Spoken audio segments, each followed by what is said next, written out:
Mari kita kembali mempelajari Injil Yohanes. Kita sekarang melihat Injil Yohanes pasal 19 ayat 19 sampai dengan ayat 22. Ya, di dalam bagian ini Rasul Yohanes memakai 4 ayat untuk menceritakan mengenai papan dan tulisan itu yang diletakkan di atas salib. Siapa meletakkan papan itu di situ? Apa yang ditulis di situ, bagaimana tanggapan para pemimpin orang Yahudi, dan bagaimana Pilatus menanggapi tanggapan mereka. Pasal 19 ayat 19. Dan Pilatus menulis juga tulisan di atas kayu salib itu, tertulis Yesus, orang Nazaret, Raja orang Yahudi. Hampir pasti Pilatus sendiri tidak menulis tulisan itu sendiri. Dia memberi perintah supaya bawahan melakukan itu. Ya, cukup seringkali, beberapa kali di dalam Injil Yohanes berkata bahwa seseorang melakukan sesuatu, tetapi para pembaca memahami dengan jelas bahwa bawahan yang melakukan itu. Dan contoh yang sangat jelas, Yohanes pasal 19 ayat 39, pasti Nikodemus sendiri tidak membawa campuran minyak mur dengan minyak gaharu kira-kira 50 kati beratnya. Itu pasti tidak dibawa oleh Nikodemus. Dengan cara ini, Pilatus sekali lagi boleh menghina orang Yahudi dan para pemimpin orang Yahudi. Ya, mungkin boleh dikatakan dia membalas dendam pada mereka. Dia memahami bahwa tulisan itu di kayu salib itu merupakan penghinaan besar terhadap para pemimpin orang Yahudi. Tetapi dari sudut pandangan surga, tulisan itu merupakan proklamasi yang agung. Di dalam 3 bahasa ditulis bahwa Tuhan Yesus adalah Raja orang Yahudi. Mungkin boleh dikatakan juga ini puncak keironisan Yohanes. Apa itu keironisan? Seseorang mengatakan sesuatu tidak tahu apa itu benar tidak benar. Dia mengatakan sesuatu dan apa yang dikatakan itu sebenarnya mempunyai arti yang benar, arti yang tidak diduga oleh dia yang berkata itu. Pilatus tidak menduga bahwa sesungguhnya Yesus adalah Raja orang Yahudi. Tidak menduga itu. Dia tulis itu. Maka ini contoh keironisan. Perkataan ini berbeda sedikit antara keempat Injil. Di dalam Matius pasal 27 ditulis, inilah Yesus, Raja orang Yahudi. Di dalam Markus pasal 15, hanya Raja orang Yahudi. Di dalam Injil Lukas pasal 23, inilah Raja orang Yahudi. Dan di sini di dalam Yohanes pasal 19, Yesus, orang Nazaret, Raja orang Yahudi. Mungkin sebenarnya tulisan yang lengkap adalah inilah Yesus, orang Nazaret, Raja orang Yahudi. Para penulis keempat Injil tidak merasa bahwa mereka harus mengutip dengan persis sesuai aslinya di papan itu, tetapi setiap keempat Injil mencatat inti itu, Raja orang Yahudi. Pasal 19 ayat 20. Maka banyak orang Yahudi membaca tulisan itu sebab tempat di mana Yesus disalibkan letaknya dekat kota. Dan kata-kata itu tertulis dalam bahasa orang Ibrani, bahasa orang Roma, dan bahasa orang Yunani. Semua keempat Injil menceritakan mengenai papan dan tulisan itu, tetapi hanya Yohanes dan Lukas mencatat bahwa itu ditulis di dalam 3 bahasa. Bahasa yang pertama itu bahasa Ibraisti. Dan itu memang berarti bahasa orang Ibrani, tetapi tidak sesederhana itu. Kata Ibraisti dapat merujuk pada bahasa Ibrani atau bahasa Aram. Di dalam konteks ini, oleh karena bangsa Yahudi memakai bahasa Aram sejak mereka kembali dari pembuangan di Babel mereka pakai Aram. Di dalam konteks ini ungkapan ini merujuk pada bahasa Aram.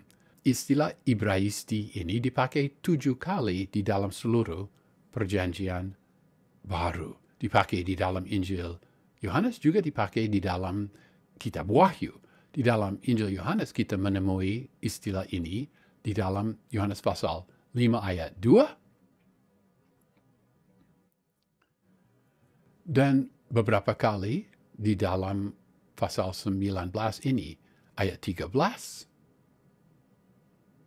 ayat 17, dan ayat 20.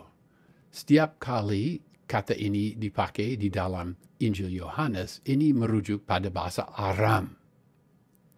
Tetapi kata ini juga dipakai 2 kali di dalam Kitab Wahyu, sekali di dalam pasal 9 ayat 11, dan sekali di dalam pasal 16 ayat 16.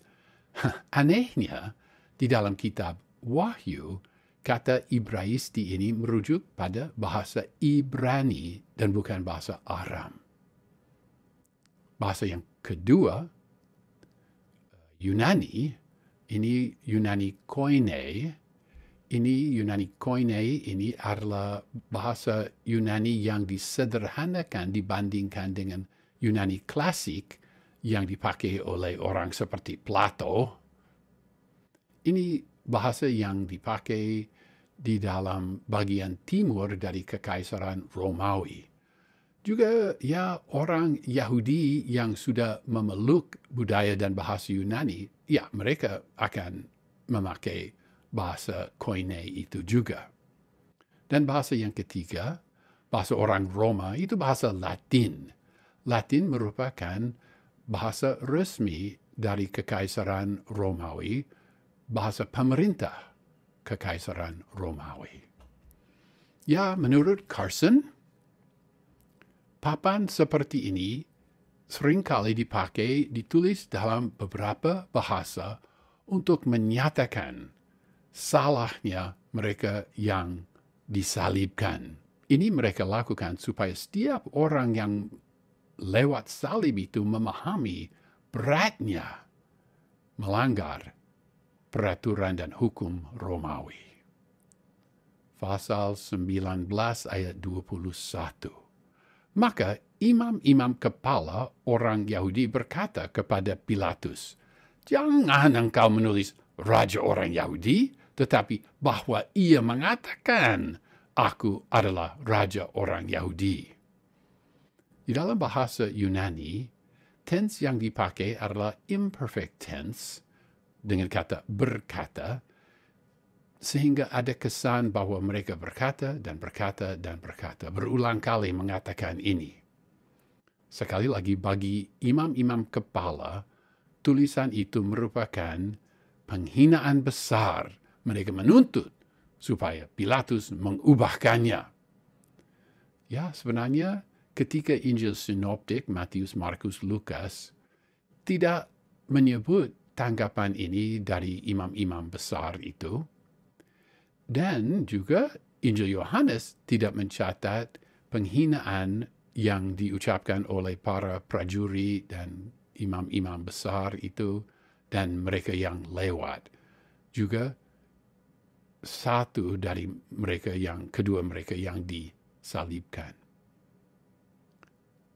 Pasal 19 ayat 22. Jawab Pilatus, apa yang telah kutulis, telah kutulis. Kata telah kutulis dipakai 2 kali di dalam ayat ini. Dalam bahasa Yunani adalah gegrapha. Gegrapha. Gegrapha itu tense perfect. Dan ini memberi kesan, pemakaian tense perfect memberi kesan bahwa sudah tertulis tidak akan diubahkan. Sangat tegas Pilatus. Sehingga para imam besar itu tidak dapat manipulasikan Pilatus lebih lanjut. Dan Pilatus dia yakin bahwa bosnya, Kaisar, tidak berkeberatan dengan penghinaan kecil ini. Ya, ringkasanlah, di dalam keempat ayat ini, kita membaca mengenai tulisan yang dipasang di kayu salib. Siapa yang memberi perintah supaya itu dipasang di situ, apa yang ditulis di situ, tanggapan para pemimpin Yahudi, dan tanggapan Pilatus kepadanya. Dan ini merupakan contoh yang cukup nyata mengenai keironisan. Keironisan karena Pilatus tidak membayangkan bahwa apa yang ia tulis itu sungguh benar, tetapi ternyata, dan kita paham bahwa itu sungguh benar. Yesus itu yang disalibkan adalah Raja orang Yahudi. Seorang raja disalibkan.